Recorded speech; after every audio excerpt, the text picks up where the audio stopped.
Well, we're almost there. Wednesday before Thanksgiving. I'm meteorologist Rod Hill coming to you from Portland. And so far, the forecast hasn't been horrible, but the rain amounts have really been underperforming. You go back the last 48 hours, Portland has picked up less than a half of an inch of total rainfall.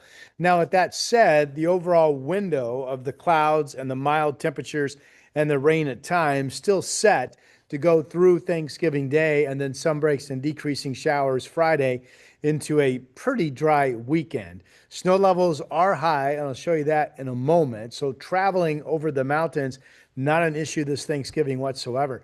I've been talking about the outlook for December, telling you that I still believe this. So, we're going to be shifting into at least a somewhat colder weather pattern than we have been seeing. So, this top square, this is the European 30-day temperature outlook. And the blue, which covers much of Canada and really much of the northern half of the United States and the West Coast, projected to be somewhat below normal temperatures for the first 30 days in December. This other square, this is the American GFS model. It likes colder air in the Midwest, down through Missouri, the Great Lakes, New England, but it shows more of a normal temperature pattern out across the West. And we'll get into that as well. By the way, Thanksgiving Day, more rain. Here's a low that will take much of the day to actually get through our area on Thursday, tomorrow. And the cold front that extends down through it will keep our rain chances going. Again, we're going to get in to all of that. So my forecast, as always, is brought to you by Momentous Wealth Podcast, listen on Apple Podcasts, listen on Spotify for a variety of investment topics meant to educate you. If you're like me and you're just trying to basically save for retirement, Momentous Wealth Management, local licensed firm in Oregon and Washington, they are my retirement planners. Got a few years to go, but I'll get there. Okay, let's get you going. It is 10 o'clock on this Wednesday morning now. So here's radar. This is nothing stormy. This has been light, some moderate rain, but mostly light rain from Newport to Salem to McMinnville. This area, it's interesting. It's pushing west to east, but the entire area of rain is going to be lifting north. What we had yesterday was triggered by a warm front. What we're getting today is triggered by a second surge of warmer air coming through the region. If you looked outdoors, I mean, 10 o'clock in the morning, it is really gray outside. Here's the thick visible satellite picture. You can see all the clouds streaming in. Some convection. You can see some bumps. That would be cumulus clouds mixed in with the stratoform deck that we have. Now, this water vapor imagery is great to notice because look at what's happening. Here's the low we just saw. Here's the cold front. All this comes through Thanksgiving Day. Here is the cloud flow and the rain that we have. And some areas are misty, not really rain, but misty into Portland at this hour. But if you look down here, coming up out of California, this is a dry wedge that will nudge northward. And most of the modeling loves Salem, Portland, Eugene, Vancouver, basically all of us here on the west side of Oregon up into southwest Washington to have a dry evening. And you can see that little dry wedge taking place on the water vapor imagery. Here's the upper flow pattern, a little bit of ridging, but really this is the next warm push coming in today. There's the cold front back here. There's the low. All of this is what we get on Thanksgiving Day. Clearly no lightning with any of this. And by the way, right in here, you see where the clouds thin out somewhat? Again, that's that dry break coming in late today or certainly as we get going into this evening.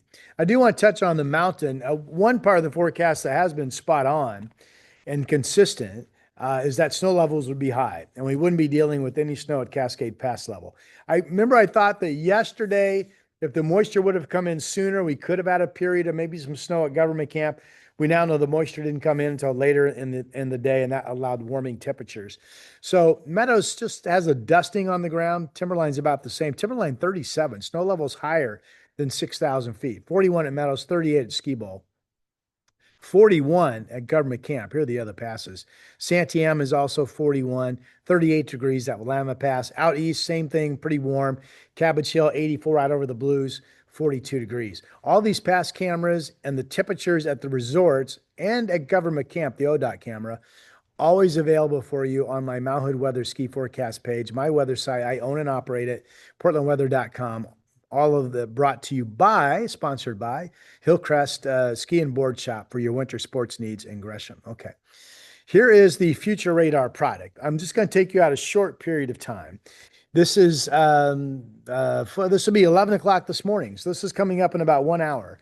Here's that area of rain that started off down through Corvallis and Albany, and now it's slowly pushing up to the north. So we get into the noon hour and into early afternoon, what has been kind of patchy mist or drizzle in Portland and Salem.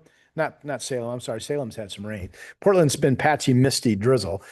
That's going to turn into more of a light, steady rain noon hour, before the noon hour, and then 1, 2 o'clock this afternoon. But watch as I play this. Here's this evening. This would be this evening and then overnight tonight. See how the rain lifts all the way up north into Seattle and up into Canada. So here's the drying. If I back this up just a little bit, here is, let's see here. Let me back it up a little bit. So this would be what, 5 p.m. this afternoon. Could still be some misty weather in Portland, but that's dry in Salem. And then again, through the evening hours, it all lifts up to the north. So that's that dry wedge. Now, I'm going to play this into, this is before sunup tomorrow morning. So late tonight, before sunrise on Thursday morning, here's rain picking up with that front that I showed you, the elongated bats of clouds. That's an early shot of increasing rain on Thanksgiving Day moving into the area.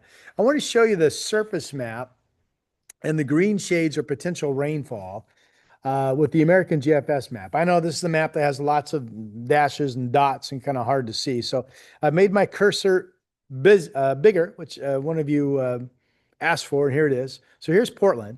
This is this afternoon at 4 p.m. Here's the Thanksgiving low.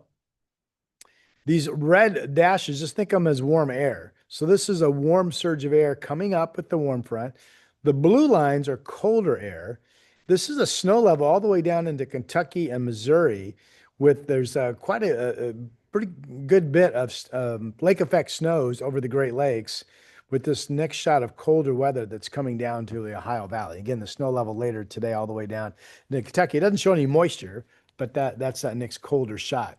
Now notice the cold air, by the way, across Montana, but we're in red. So we don't get any of that colder air. We're all warm, all mild going into Thanksgiving morning. Here's Thanksgiving morning early, rain picking up. There's the low. This is Thanksgiving kind of midday. This is rain. Now notice this does show some drying if you're going southward through Oregon down toward California, but all wet across much of Washington and all wet really across much of our coast, at least, well, much of the Oregon coast, period, it looks like. So here is, this would be 1 p.m. Thursday afternoon. Low taking its time to get inland. So that's a cloudy Thanksgiving day with rain. Again, it shows there's not raining across all of Oregon, mostly the western slice of our state, and then much of Oregon, and then much of Washington is wet. Not looking for a lot of rain. Some of them, excuse me, a lot of wind. Some of the models are showing that initial front, I just showed you that little shot of some rain picking up early in the morning, that there could be tomorrow morning into early afternoon, a little spurt of some gusty winds along the coast from the south, maybe 25, 30, maybe a peak gust of 40, that type of thing. And I do think that winds, as this low slowly moves in, will be more noticeable than what we have been seeing here in the valley on Thanksgiving Day. At least south to southeast winds, 10 to 20 miles per hour. And if you look at where this low is, it makes sense that east winds are going to chase it out of the gorge. So you folks in East Multnomah County could be noticeably breezy on Thanksgiving Day as well. Here is Thursday evening. That low is still there. That's still some rain in the area. And that goes all the way into Friday morning. Now, I think Friday is still a day that sees the precip break into scattered showers with some breaks developing. Let me play this into Friday afternoon. Really shows dry weather for the most part. A good chance that we will be dry Friday evening. Here's the SNCS Canadian high. Again, the blue lines right here, these blue dashed lines, that's where the divider of cold and the red warm. So we're not into any cold weather, but let's see what happens over the weekend. Saturday is a day that has potential to be dry, but I'm including a shower chance. I'm going to show you why. This is Saturday afternoon. Here's this next Canadian high coming down into Montana and Wyoming and down into Kansas, okay? And here's the blue. That's a lower snow level down to maybe 4,000 feet, approaching Mount Hood. Now, follow my cursor. Here's the cold front around this. This is the Canadian high. Here's the cold front coming down through the Texas Panhandle. Then it kind of meanders up through Wyoming and Idaho and then it comes right up in through here. So while it doesn't look like this cold air really just marches through our area, we do get hung up on a boundary, and there could be moisture flowing along that boundary. And that's why there could be cloudiness with some shower activity Saturday afternoon. Okay. Wouldn't be much if we get it. And then if I play this into Sunday, here's the Canadian high. Now follow my cursor. Here's the east wind on the back side of that. That should give us a fairly sunny day on Sunday. Could be some noticeable breezes coming out of the gorge, but notice overall we are still in these red dashed lines. So that's the ability with sunshine to warm up somewhat Sunday afternoon. I've got us all dry on Sunday, all dry on Monday. Here comes the next front. This is Tuesday morning, dropping out of the Gulf of Alaska. Here's the cold front right here. This is Tuesday morning. So developing rain and then rain on and off a good chunk of Tuesday of next week.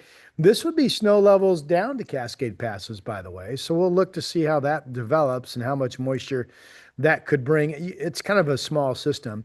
And then right now, the models after that Tuesday front go back to dry on Wednesday and Thursday. Okay. I want to show you one more animation. And this is the American, same model I just showed you, but this is that 850 millibar 5,000 foot temperature map. So remember, I talked about the cold weather and the snow level down into Missouri this afternoon and the snow showers over the Great Lakes. Well, here's the core of that cold air down into Kentucky and Indiana later this afternoon.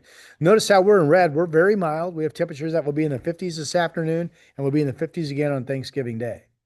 So there's a little, let me back this up. There's that. Now up here, you're going to see a second shot of cold air. Here's the second shot of cold air. This is Sunday coming down. But again, we're mainly feeding off of warmer air out of the Gulf of Alaska as that cold air kind of leaves us alone through next week. At one point, it looked like we would feed off of this cold weather at some point next week. That no longer really looks to be the case. All of the models show that we really don't. Now, this shows some cold air, at least in the Canadian provinces up to our north on Monday, December 9th. And it shows while we don't really get hammered with a cold air mass, if you just play this into mid-December and then getting into December 20th, it at least shows that we have a chance to get in some air that would be colder than normal and hopefully some lower snow levels. I mean, if we don't get into lower snow levels by mid-December, then all of a sudden you will start to worry about the snowpack situation going into Christmas week. This shows there's the chance of some colder air the back 2 weeks of December. So we'll see. We'll continue to follow that. But overall, the models that we're looking really promising for cold air starting as soon as next week have really backed off for our region. Okay, let's go around the horn. Again, these are current temperatures on my weather site, portlandweather.com, my Northwest Cities page. And if it's 52 in Salem right now, let's start there. Wow. Right about 52 the remainder of the day. Rain that will be ending this afternoon, as we saw, and then a rainy Thanksgiving Day, 54, and then drier weather on Friday and Saturday, and there's that totally dry weather on Sunday and Monday. Okay, all right. What about Eugene? Definitely becoming dry during the afternoon down in Eugene, 55 degrees. Look at the mild Thanksgiving, 56. Rainy day tomorrow. And then rain backs off on Friday and Saturday. We're all dry on Sunday, Monday. So that's the weather story that I was telling you. Here's Bend. Chance of rain later today getting across the Cascades with cloudy skies. A dry Thanksgiving day and really super mild. Good grief, 58 degrees. Wow. Rain chances Friday and Saturday. A dry Sunday, Monday, and Tuesday over in Central Oregon. Okay. All right. Up in Seattle, they've got rain today, rain tomorrow. Chance of rain backs off on Friday and Saturday to our north as well. There's the dry Sunday, and then they open up a rain chance ahead of that Tuesday front on Monday. Temperatures mostly shy of 50. This does show Seattle 51 degrees tomorrow on Thanksgiving Day. The Astoria temperature spot is not working, by the way. Here's Seaside's forecast. Look at the mid-50s today, tomorrow, Friday, low 50s Saturday and Sunday. It's pretty mild weather. North Bend's going to be pretty mild as well. 58 today, a little bit cooler Thanksgiving, but a lot of low to mid 50s into the first part of next week. Okay, here's Portland's 7-day forecast brought to you by Hazeldale Tire Pros in Hazeldale off of Highway 99 off of I-5 up in Vancouver. 53 this afternoon, rain at times, but we are expecting that dry push to come in late afternoon and evening. Then we get a return to rain early morning on Thanksgiving Day, showers around, A second shot of heavier rain, maybe late day into the evening. So not a steady rain day, but overall pretty gray and pretty drippy. And then decreasing showers on Friday, leading to what could be a Friday dry evening. Saturday, that shower chance for that boundary that I showed you. Sunday's mainly dry, east winds, not mainly dry, mostly sunny. I meant to say mainly sunny. 48s will cool down somewhat. That's pretty much normal. Monday's dry and then likely rain on Tuesday. All right. That is your update. I'm Rod Hill. If you haven't subscribed, please do so. It helps me. You'll be notified when I post if you allow the notifications. And I will talk to you soon. By the way, happy Thanksgiving to you and yours.